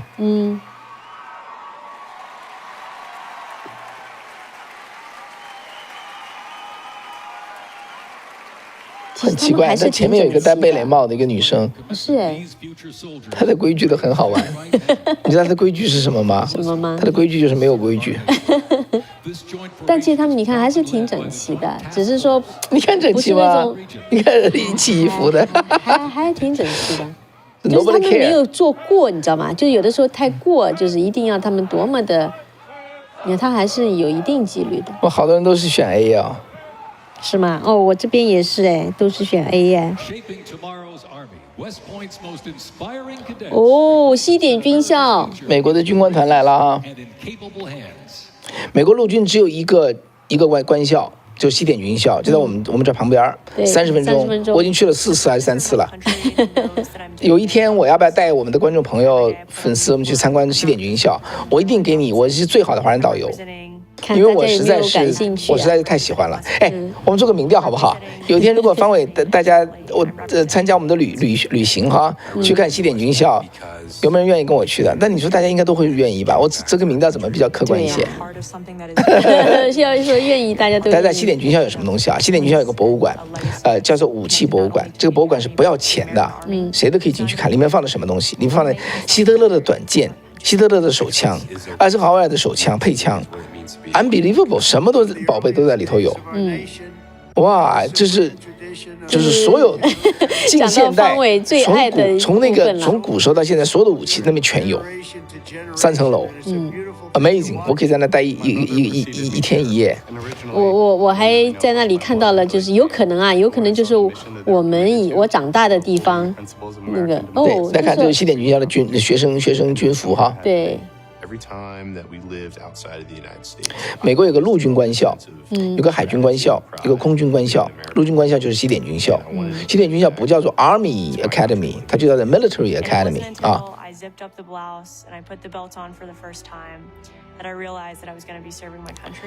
西点这个地方哈，叫做 West Point 哈。当初2战之后，你知道吧？不是2战之后，独立战争之后，大仗打完了嘛，美国赢得独立啊，就是刀枪入库，马放南山嘛。当时就把所有的大炮啊，所有的武器没地方放，因为只剩700个人了嘛，没地方放，全部都集中在西点。所以你去西点好多炮，对，我就讲到就是越战时候的那个小炮啊，我以前长那地方，我们家去的就是当然这是中共弄的哈，中共弄的，他弄的兵工厂嘛，结果造的那个它叫60弹，就很多臭弹，很多臭弹，什么对，然后去打越南嘛，他们就是中共给越南的嘛，哇，好多人愿意去哎。是吧？那好啊，那将来真的是我可以组织一次哈。其实我们先做个预告好不好？我们在9月份，我现在往下2个旅程，一个旅程就是说8月初1号，对，会做一个8月1号到8月1号到7号会做一个美国建国之旅啊。如果大家有兴趣的话，可以报名。现在对，其实我们还有一点位置，有几个位置，对，请大家要快一点。然后9月中旬，9月16、12、14号、9月22号会在美国中西部，大峡谷啊、拉斯维加斯啊、羚羊谷啊、这个什么来着，黄石公园等等之类的话，会走一趟，那也是7天8夜的一个旅程。我觉得将来确实，我觉得如果有机会到这个东部哈西点军校的话，还有一个很好的地方叫做泰康德罗加这个城堡，这是北美炮最多的城堡，很少人知道。非常非常优美，它就坐落在旁边是乔治湖，对不对？你还记得那个乔治湖那个美啊？对，旁边还有一个国王的花园 ，King's Garden。那个那次我们对，就是又有炮，又有花园，又有湖，美得不行啊！当初是英法在，你觉得？但是方伟觉得最美的是炮。对，有一天我真的，我希望能够带大家一起去看西点军校哈。对，但我们那个建国之旅没有包括西点军校，因为这个。就是路途还有点不一样。川普要讲话了。阅兵结束，总统发言。我们看总统会说多长时间？声音大一点。I state your name. Do solemnly swear.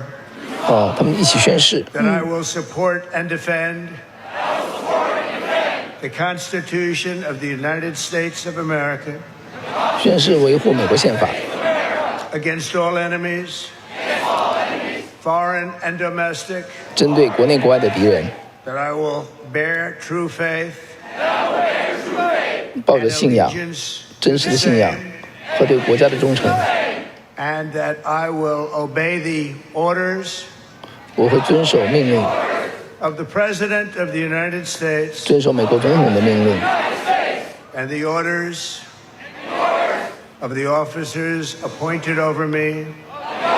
和我上面的这个长官。According to regulations. And the Uniform Code of Military Justice. 和军队关于正义的规章。So help me God. 上帝帮助我。Congratulations. Welcome to the United States Army and have a great life. 它是 re-enlistment ceremony. Great life. 这是美国陆军的新兵。对他们重新入的话，对，因为川普上任，蜂拥而入，它叫 re-enlistment。蜂拥而入美国这个重新进到美国军队啊，重新入伍。哇，这是美国的新兵了。就这些人以前是军人，但是后来出去了，现在重新进入。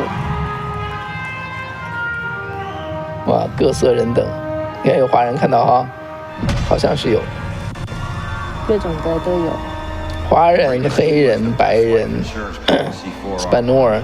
It will always 征兵广告，现在征兵广告是不用跑了，因为已经完全超过征兵额了，再跑他没有预算了。好吧，来，他在跑广告的时候，我把刚才说的那个叫做米切尔将军的事说完哈。我们声音稍微低一点哈，把镜头给我来说一下这个米切尔将军。结果呢，大家知道他当初预计了珍珠港事件，然后呢，结果呢没有得到尊重，他甚至被赶出军队，那郁郁而终。1946年呢，美国国会追赠他特别金质勋章，表彰他的杰出的先驱性的服务和他的远见，由1947年成立的空军参谋长叫斯帕兹，在1948年赠给他的儿子，颁发给他的儿子。那么从此呢，米切尔被誉为美国空军之父。是这样的。他的牺牲被认为是空军独立道路上的奠基石。那美国的 B-25轰炸机以他的名字命名，这是唯一以个人命名的美国军用飞机。那民用的航空巡逻队 Civil Air Patrol 里头设有比利·米切尔奖，表彰优秀的学员。美国多个空军基地和组织都以他命名，比如说 Wisconsin Milwaukee 的米切尔国际机场，是以这个比利·米切尔的命名的。1942年，罗斯福总统追赠米切尔为少将。2004年，他已经是准将哈。2004年，国会通过法案授权追进他为少将。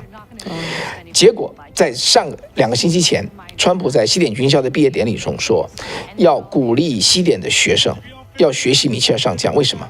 就是不要做好先生 ，Don't be a yes man， 坚持你的东西，即使你像艾森豪威尔一样，当初差点被赶出军队，像这个米切尔将军一样，就是人被赶出军队，但是人家现在追赠你是美国空军之父，就是不要做好先生，敢于创新。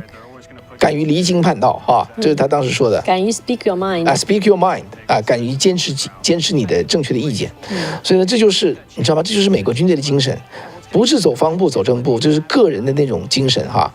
那现在美国完全回来，跟他叫做恢复名誉嘛，对不对？You know, be a free thinker。And hold on to what you believe is right， 不要害怕被惩罚。我觉得从中我想到另外一点，就是美国它这种制度之下哈，这个理念之下的一种 self correction，自我更正，对吧？他并没有说因为这个其实他可以不用追认他，对不对？他人都已经过世了嘛。对吧？那你去创建空军就创建空军好了。但是你看他要去追认他，其实就是在承认当初犯的这个错误，军队犯的错误，对不对？对。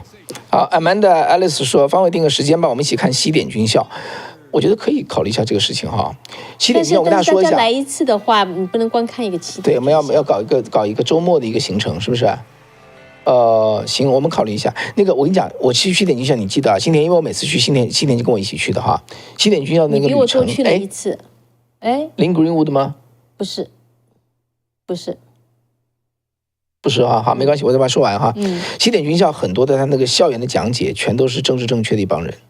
I'm very very curious，我非常好奇，会怎么变？现在对，川普上任之后会不会变过来？就是那个东西不好，其他什么都很好。是，对，你知道美国多少人从西点军校来？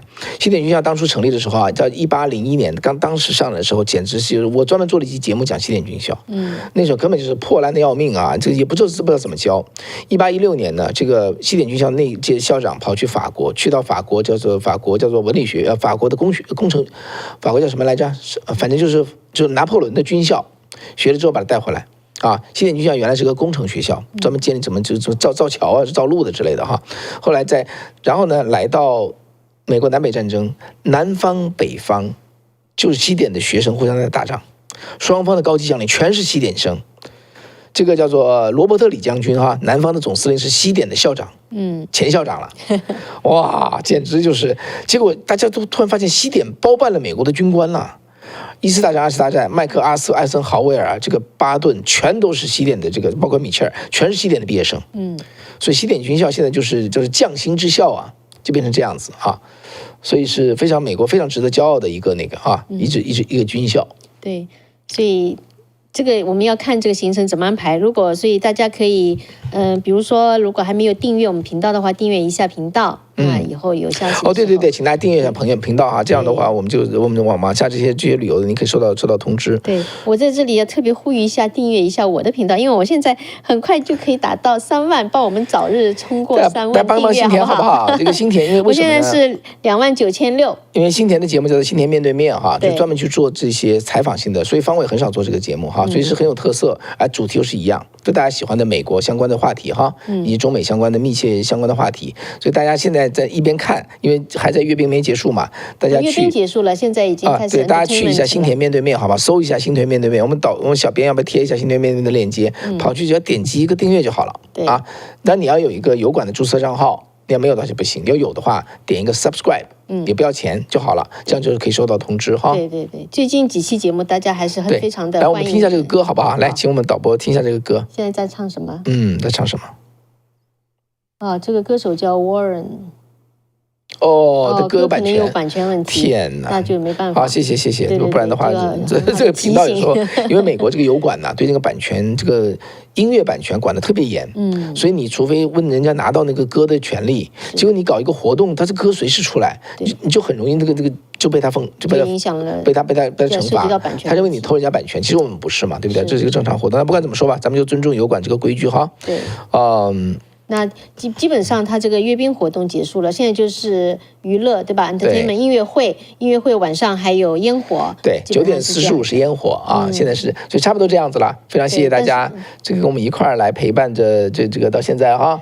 我觉得最后让大家来写一句话，你觉得看了这个对，给我们一句话，这个阅兵之后印象最深刻，给你最大的感受是什么？写一下好吗？一起来分享一下。我再说，其实我们已经Amanda说，方伟定个时间一起看西点。那要么真的是秋天枫叶的时候，枫叶红的时候看怎么样？That may be good timing。会很漂亮，好不好？10月份哈，我们定个10月份。我跟大家讲，我给大家带来的西点故事。你不要现在狮子开大口了，然后到时候没时间。哎呀，有人批评方伟的坐姿不好。我赶快纠正一下，好，这样吧，我们说有这个意向，好吧，别说死了哈，因为新田做事比较严谨，我们请新田最后把它敲定了，前后都没问题，咱们再定下来，免得方伟说了之后有食言，就不太好哈。你看，我觉得还是请大家就能够给留个言，对吧？对，就您看了今天啊，这个34年以来美国第一次的这个阅兵，大部分人都是第一次看这个阅兵，您有什么最深的感受？留下一句话，留下我们一句话，好不好？我觉得这也是一个等于是可以作为一个历史的一部分啊。是的。其实你看，我们很多朋友已经在分享啊，刚才就在分享。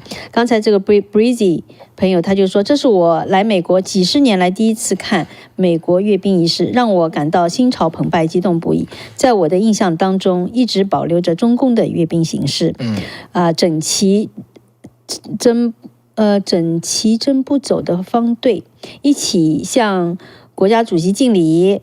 每个观看阅兵的人都会被机械式的正步走带动，使我们的身体跟着这个阅兵仪式搞得浑身僵硬。